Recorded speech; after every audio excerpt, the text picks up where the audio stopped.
nggak sah juga sholatnya. Nah saya mau nanya sama Ustadz Syam nih. Ustadz Syam, bener Siap. nggak sih katanya kalau misalnya makmum itu membarengi gerakan imam itu tidak sah? Sebenarnya yang dimaksud dengan membarengi itu seperti apa sih? Mohon izin, silakan Oh Ustadz baik, Syam. tapi guruku Ustaz Maulana, Masya Allah. Bismillahirrahmanirrahim, Alhamdulillahirrabbilalamin, wassalatu wassalamu ala ashrafil anbiya wal mursalin, Sayyidina Muhammadin wa ala alihi wa sahbihi ajma'in.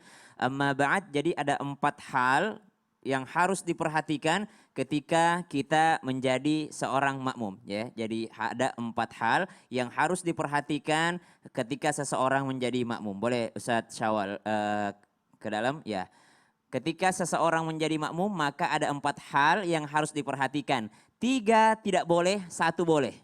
Ya. Tiga tidak 3 boleh, tidak satu boleh, boleh. 1 boleh. 1 adalah musabaqah.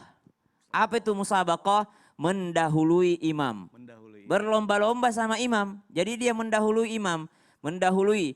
Yang mana mendahuluinya? Mendahului dalam rukun fi'li ataupun mendahului dalam rukun qauli.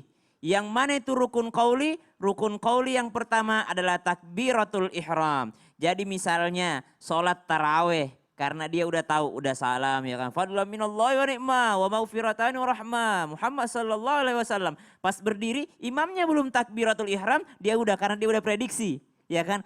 Udah ini imam nih. Imam baru bangkit ya, makmumnya di belakang. Ya bangkit saat rakaat ketiga misalnya kan, langsung kan baru rakaat baru lagi. Tapi kan udah hafal pasti udah takbir. Udah takbir duluan dia. Mendahului imamnya, takbiratul ihram rukun qaulinya Allahu Akbar gitu. Allahu Akbarnya mendahului imamnya, maka tidak sah.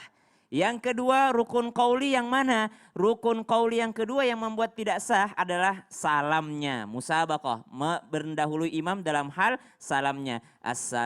Baru as-sala imamnya, as-sala makmumnya sudah Assalamualaikum warahmatullahi, Assalamualaikum warahmatullahi. Walaupun belum bergerak kepalanya, tapi ucapannya ini qaulinya sudah duluan daripada imam, maka itu tidak sah.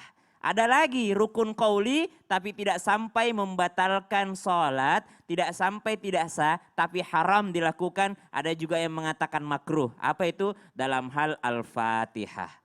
Al-Fatihah ketika kita mendahului imam itu yang namanya tidak sah, tidak sampai tidak sah. Tapi tetap dia haram dan dia hilang pahala berjamaahnya. Itu yang pertama, musabaqah. Yang kedua adalah mukhalafah.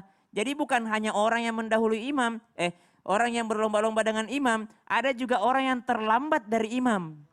Terlambat dari imam. Mana contohnya orang yang terlambat dari imam? Maka tidak sah kalau sudah lewat 2 rukun panjang. Kalau sudah lewat 2 rukun panjang, maka tidak sah dia. Apa gunanya dia terlambat? Kalau tidak ada uzur. Ya, coba jadi imam. Allah, saya makmum di belakang. Ruku, ya. Terus. Ya, sampai imamnya sujud, itu karena dia baru pertama kali ke Mekah, dia mau perhatikan dulu. Wih, banyaknya jamaah.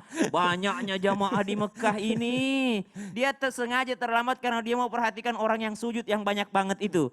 Maka tidak sah berjamaahnya karena terlambat dari imam dengan sengaja. Kecuali dia tidak sengaja, saking dia khusyuknya lihat Ka'bah, dia tidak astagfirullah imamnya udah sujud. Ya, nah ini berarti dia ada uzurnya karena dia lupa, tidak sengaja. Maka ketika terlambat karena hal ini, maka dia tidak sah kalau tidak ada uzur. Tapi kalau ada uzur tidak apa-apa. Mana lagi uzur yang kedua? Uzur yang kedua ketika dia baru belajar Al-Fatihah.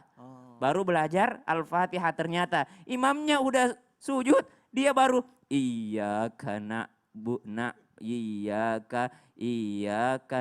iya karena sampai imamnya selesai belum selesai juga, maka itu membuat adalah uzur. Nanti kita Masya lanjutkan lagi. Allah. Terima kasih Terima banyak. kasih Daeng Itu baru Syawal. 2 yang Baru 2. mendahului sama yang terlambat. Lalu ada lagi yang membarengi. Kemudian Nah, ada lagi yang diperbolehkan itu yang namanya mutaba'ah, mengikuti. Apa itu mengikuti? Kalau mengikuti berarti imamnya duluan baru makmumnya ikut. Nanti lah Masya insya Allah. Allah. Nanti kita bahas lebih dalam lagi ya. Tuh, Siap. jadi jamaah intinya terlalu cepat membarengi tidak boleh, kita terlalu terlambat juga kalau disengaja tidak boleh juga. Jadi kita harus fokus kalau lagi sholat. Mungkin itulah gunanya sholat supaya kita juga fokus. Baik, selanjutnya aku masih ada pertanyaan nih buat Ustadz Maulana. Iya. Nah, Ustadz, Kalau saat lagi pandemi kayak gini, aku pernah coba kan ke musola dekat rumah, itu kan sekarang udah ada berjamaah. Tapi Ya. sholatnya itu renggang. Sedangkan yang aku tahu nih, aku pernah belajar katanya kalau sholat itu harus rapat. Bahkan Harus rapat. iya jari-jarinya itu harus Ya. rapat kan. Nah itu gimana hukumnya tuh kalau misalnya kita sholat tapi renggang?